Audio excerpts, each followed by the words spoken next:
تعالي وانا اقولك الالوان اللي بستخدمها وانا برسم على الكلاتش او التوت باك والخامات كلها. الالوان دي 12 لون، عامله زي الفلوماستر كده، بس مخصوصه دي للقماش. كنت جايبه ال 12 ب 150 جنيه، بس مش عارفه سعرها دلوقتي كام.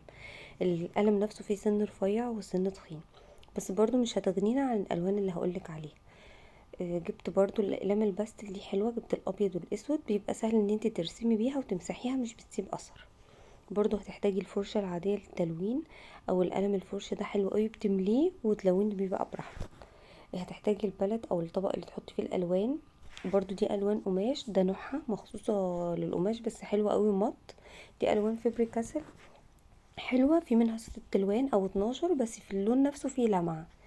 كمان هتيجي الالوان الاكليريك، جربت الالوان دي حلوة، بس كل لون لوحده، مش بتتباع مع بعض مجموعة. كان الواحد ب35، بس برضو ده سعر قديم، مش عارفة بكام دلوقتي.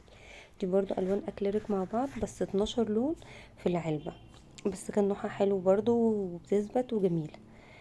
آه، برضو اللي جبت طقم النقاطات ده، هو حلو، هتحتاجيه في حاجات كتير، مش بس ان انت تنقطي او تعملي نقط، هيسهلك الدنيا.